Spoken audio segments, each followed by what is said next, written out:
নমস্কার বন্ধুরা, আমি সঞ্জিত সরকার। তোমরা দেখছো ইউথফুল স্টাডি ইউটিউব চ্যানেল। আজকের এই ভিডিওটি গুরুত্বপূর্ণ হতে চলেছে university of Gour Banga third year 5th semester অর্থাৎ গৌড়বঙ্গ বিশ্ববিদ্যালয়ের তৃতীয় বর্ষের 5ম সেমিস্টারের ছাত্রছাত্রীদের জন্য যাদের ইতিহাসে পাস বিষয় রয়েছে।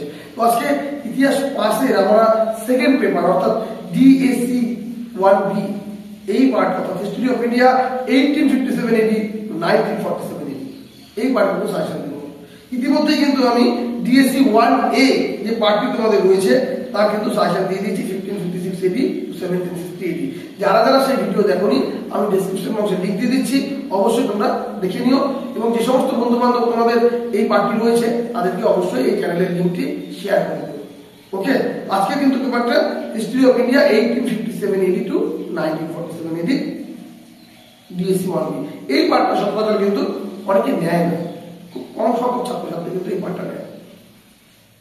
বুঝা গেল? তো এবার এই জায়গাটার উপর ভিত্তি করে কোন কোন প্রশ্ন হতে পারে, এখানে কিন্তু অনেকটা বেশি করতে হবে। এবং কিন্তু সবচেয়ে ইন্টারেস্টিং বিষয় হচ্ছে যে পার্টগুলো করবা তোমরা সেটা তোমরা আগে পড়ে এসেছো, কখনো ক্লাস 12-এ, 3-এ, 8-এ, তো এই জিনিসগুলো পড়ে এসেছো। এবার ঘটনা হচ্ছে তোমাদেরকে কিন্তু খুব সুন্দরভাবে এই পার্টগুলোকে একটু ডিটেলসে পড়তে হবে। তো কথা বেশি বাড়াবো না, সামনে যেহেতু পরীক্ষা আছে।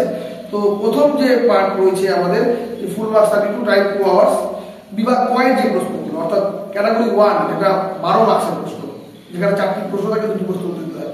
এখানে কোন প্রশ্নগুলোকে তোমরা গুরুত্ব সহকারে পড়বে।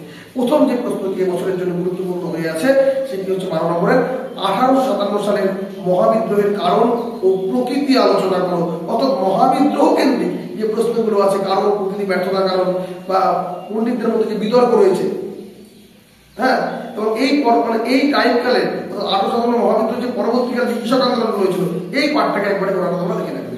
প্রথমে কি বলবো, কারণ প্রকৃতিটা ভালো করে বলবো, চরিত্র, প্রকৃতি, ব্যর্থতা এই পাঠটা, বাকিগুলো একটু দেখে নেবে। 2 নম্বর প্রশ্ন, গুরুত্বপূর্ণ প্রশ্ন, ভারত ছাড়ো আন্দোলনের বিবরণ দাও। এই আন্দোলনের গুরুত্ব কি ছিল? প্রশ্নটা এভাবেও আসতে পারে, ভারত ছাড়ো আন্দোলনের ঐতিহাসিক তাৎপর্য ব্যাখ্যা করো। এই আন্দোলনে ভারতীয় মহিলাদের অংশগ্রহণ সম্পর্কে লিখো। 3 নম্বর প্রশ্ন, আইন অমান্য আন্দোলনের কারণ, কর্মসূচি এবং এই আন্দোলন কতটা সফল হয়েছিল তা ব্যাখ্যা করো। এই প্রশ্নটাই ঘুরিয়ে বলতে পারে, আইন অমান্য আন্দোলনের যে পাঠগুলো রয়েছে প্রথম পর্যায় সম্পর্কে আলোচনা করো, বা এই আন্দোলনের পটভূমি কি ছিল, এই সাফল্য আলোচনা করো। আইন অমান্য, ভারত ছাড়ো, আইন অমান্য, মহাবিদ্রোহ, 3টা গেল। 4 নম্বর প্রশ্ন, অসহযোগ আন্দোলনের কারণগুলি মূল্যায়ন করো। কেন গান্ধীজি এটি তুলে নিয়েছিলেন? গুরুত্বপূর্ণ। পরবর্তী, স্বদেশী ও বয়কট বলতে কি বোঝো? বঙ্গদেশে স্বদেশী ও বয়কট বা বঙ্গভঙ্গ আন্দোলনের মূল বৈশিষ্ট্য কি ছিল?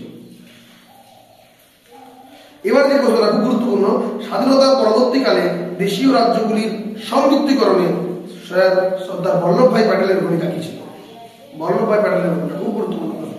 অর্থাৎ এখানে আমি কি বললাম, মহাবিদ্রোহ কেন্দ্রিক প্রশ্ন বললাম, 4টা আন্দোলন বললাম যথাক্রমে অসহযোগ আন্দোলন, আইন অমান্য আন্দোলন, ভারত ছাড়ো আন্দোলন এবং স্বদেশী বয়কট অর্থাৎ বঙ্গভঙ্গ আন্দোলন।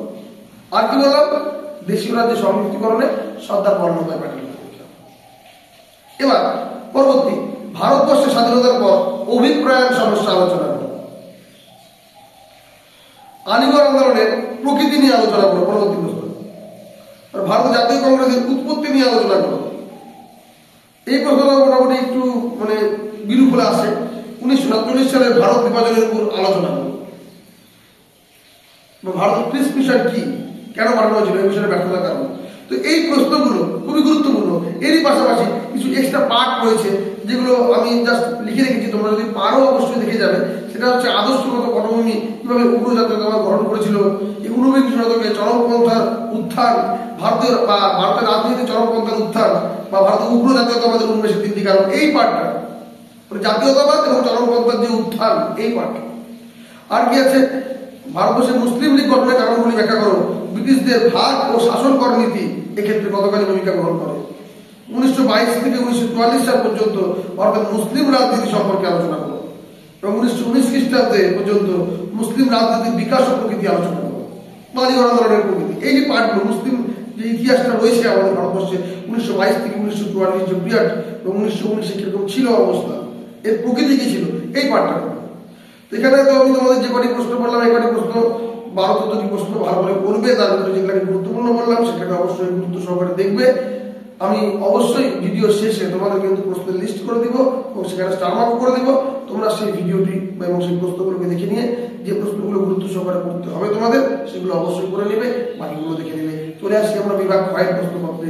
বিভাগ ক্ষয়ে যে প্রশ্নগুলো রয়েছে, প্রথমে বয়কট আন্দোলন, তারপরে মুসলিম লীগ, চম্পারণ সত্যাগ্রহ, সাইমন কমিশন, জালিয়ানওয়ালাবাগ হত্যাকাণ্ড, সত্যাগ্রহ, লখনৌ চুক্তি, একটা ছিল চম্পারণ সত্যাগ্রহ, একটা সত্যাগ্রহ, হ্যাঁ, লখনৌ চুক্তি 1916 গুরুত্বটি, রাওলাট আইন, ওয়াবের পরিকল্পনা, রাজাজি সূত্র বা এটা ঘুরিয়ে বলতে পারে সিয়ার ফর্মুলা, ইলবার্ট বিল বিতর্ক, হরিজন আন্দোলন, পঞ্চশীল নীতি বা ভারতের পঞ্চশীল, মন্ত্রী বা ক্যাবিনেট মিশন বা পরিকল্পনা, গদর দল, বঙ্গ বিভাগ, 1935 সালে government of India act, Bharat শাসন আইন, তারপরে ভারতের জাতীয় কংগ্রেস প্রতিষ্ঠার ক্ষেত্রে ডাফরিনের ভূমিকা, জাতীয় কংগ্রেসের লক্ষ্য ও উদ্দেশ্য, প্রথম গোল টেবিল বৈঠক, তারপরে ভারতের স্বাধীনতা আইন, ভারতের সংবিধান রচনা, তেভাগা আন্দোলন, স্বরাজ্য দল ও চিত্তরঞ্জন দাসের ভূমিকা, মাউন্ট ব্যাটেন পরিকল্পনা,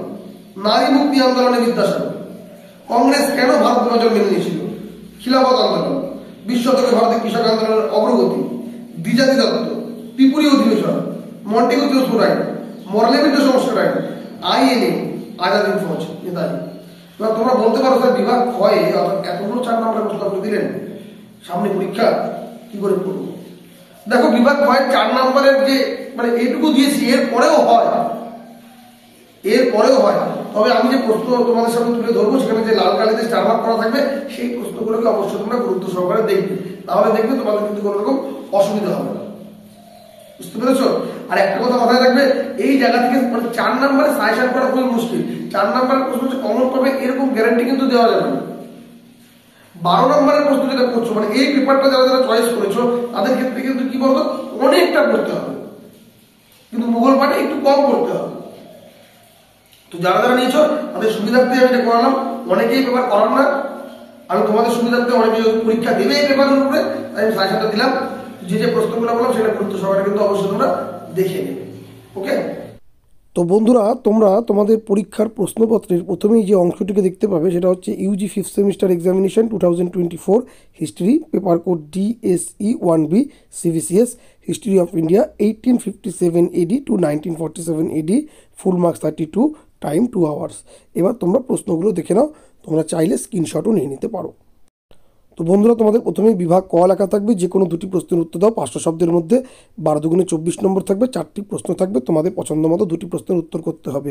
তো আমি প্রথমেই যে 4টি প্রশ্ন দিয়েছি এই 4টি প্রশ্ন কিন্তু মোস্ট ইম্পর্টেন্ট প্রশ্ন, তার ভিতর থেকে প্রথম 3টি প্রশ্ন দেখো ট্রিপল স্টার করে 2024 করা আছে, এই প্রশ্নগুলো কিন্তু বেশি গুরুত্বপূর্ণ। তোমরা স্টার মার্কসের উপর ভিত্তি করে বুঝতে পারবে কোন প্রশ্ন কতটা গুরুত্বপূর্ণ রয়েছে, আর এই প্রশ্নগুলো তো পূর্বেই বলে দিয়েছি, তো তোমরা চাইলে এখন স্ক্রিনশট নিয়ে নিতে পারো বা লিখেও নিতে পারো।